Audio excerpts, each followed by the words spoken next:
Boa noite a todos. Estamos aqui com mais um podcast do Aprendi Direito e hoje nós estamos aqui com convidados bastante estimados, né? Que a galera pediu aí para que eles viessem até a gente com uma pauta bastante recorrente sobre assuntos do meio jurídico. E os nossos convidados são o senhor Jonathan e o senhor João Vitor. E aqui para fazer as nossas perguntas, o nosso querido repórter de sempre, o nosso querido Matheus, ele também está aqui. E se vocês quiserem participar do podcast também, né? Vocês podem estar aí enviando suas dúvidas para um número de WhatsApp que eu estarei disponibilizando pelo Twitter através do @aprendidireito. E lá vocês podem enviar os seus áudios, alguns questionamentos, enfim.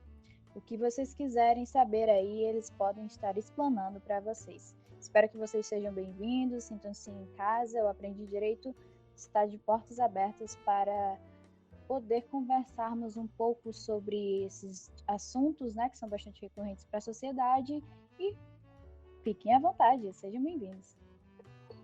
Isso mesmo, Cléo, boa noite a todos, boa noite aos estimados convidados. Eu já gostaria de começar com uma pergunta para iniciar o nosso debate de ideias sobre o atual momento que a gente está vivenciando, não só no nosso país, como também no mundo, né? A gente está passando por uma pandemia.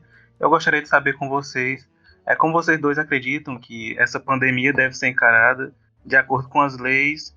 Vocês podem visar as leis do nosso país, né? Não precisa entrar lei de outros países.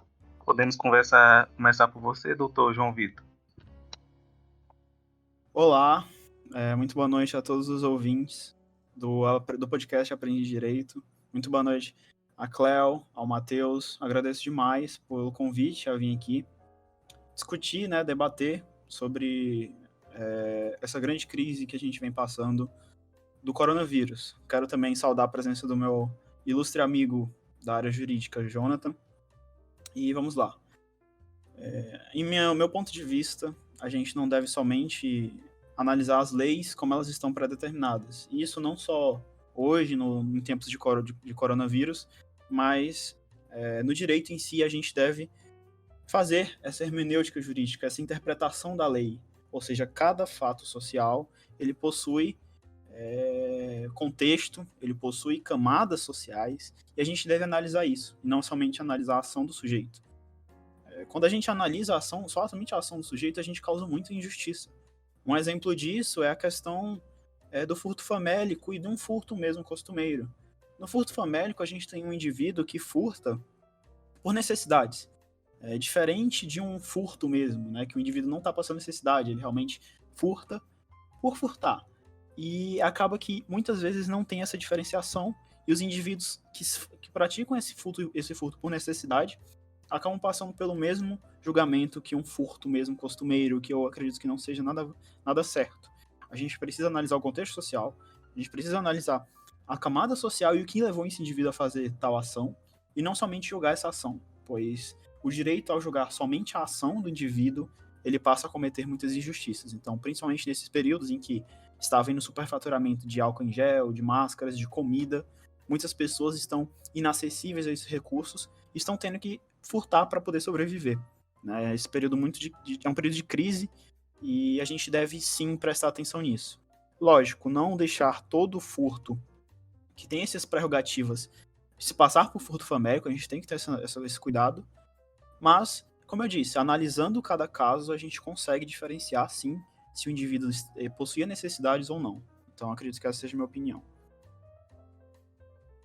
Obrigado, doutor João Vitor, pela sua resposta. Agora a gente vai ouvir a resposta do doutor Jonathan a respeito da mesma pergunta.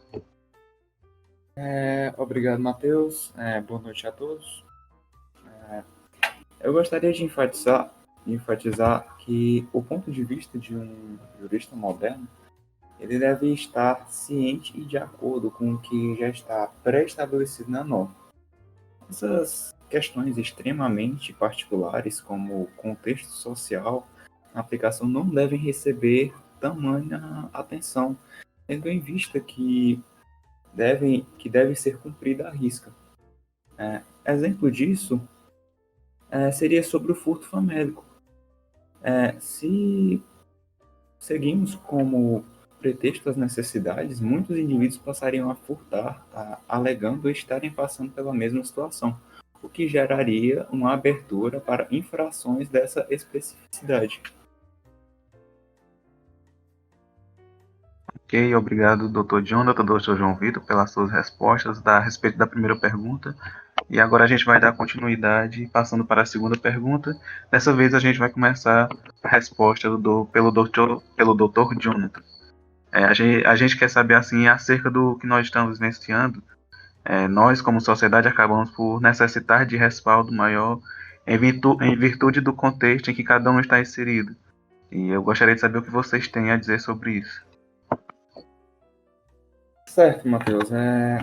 Eu compreendo essas questões de contexto social, mas, no meu ponto de vista, isso não é uma prerrogativa para deixar de seguir as leis como são, visto que no mundo em que vivemos, essas coisas estão fadadas a acontecer.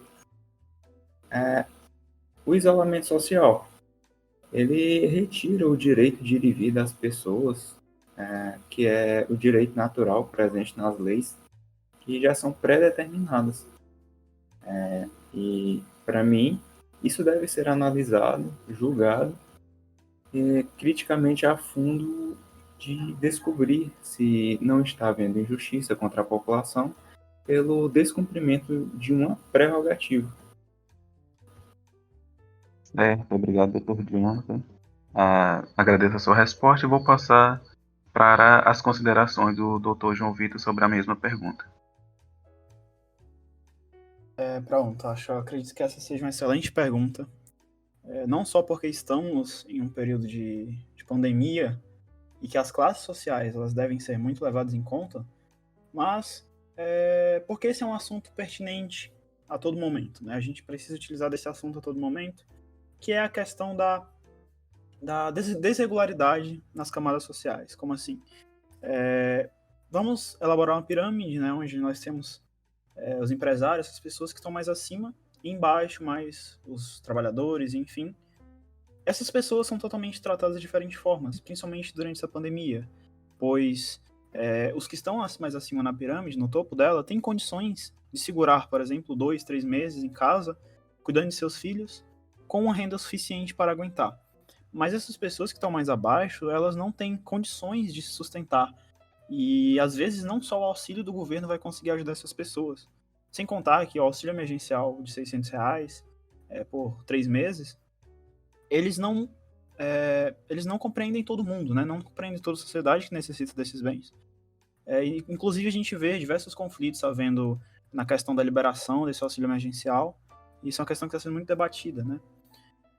Acredito que compreendo sim esse ponto do Dr. Jonathan de que retiram o direito de ir e vir, por exemplo, lockdown, que seria uma medida restritiva para a gente conseguir barrar o crescimento quantitativo desse vírus, mas acredito que, por mais que a gente tire esse direito natural de ir e vir, a gente garante outro direito bem mais essencial que esse, né, que inclusive é prerrogativa para esse direito, que é o direito à vida, ou seja, ao ficar em casa, ao estabelecer esse lockdown, apesar de a gente estar tirando um direito natural das pessoas, a gente está garantindo outro, que inclusive até em níveis de, vamos dizer assim, a gente precisa ter vida para poder ter direito de ir e vir.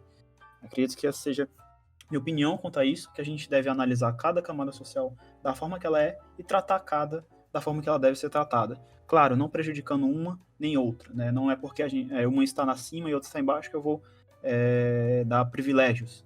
Enfim, eu tenho que analisar cada uma e, com base nisso, aplicar a justiça com base no fato social, na normativa e nos valores.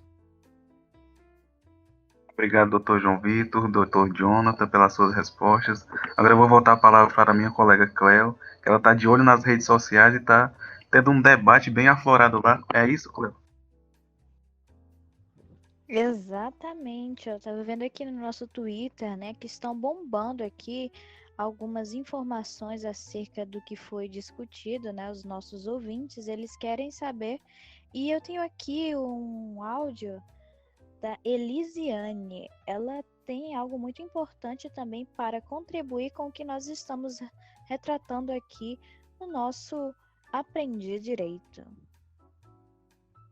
Não, eu queria falar sobre eu aqui no meu bairro, onde um pai acabou ficando desempregado e não tinha como sustentar sua família, seus filhos, sua esposa. E ele acabou cometendo o furto famélico, né? E como o doutor João Vitor disse, que eu concordo com ele, não pode ser julgado da mesma forma, pois a gente não sabe os motivos que ele teve para fazer isso. Olha aí como a gente pode perceber, né? Os nossos ouvintes, eles têm opiniões bastante pertinentes. É interessante ressaltar aqui a todos, né, que isso está sendo um debate para crescimento do que a gente quer saber acerca do mundo jurídico, né? A opinião da Elisiane, muito obrigada por ter contribuído aqui para estar participando do Aprendi Direito, viu? Esperamos te ver mais vezes aí, Elisiane, hein? E, gente, é com isso que a gente encerra aqui esse podcast, tá? Vocês podem agora enviar as suas perguntas através do e-mail, através do Twitter mesmo, e posteriormente estaremos fazendo aí uma segunda parte.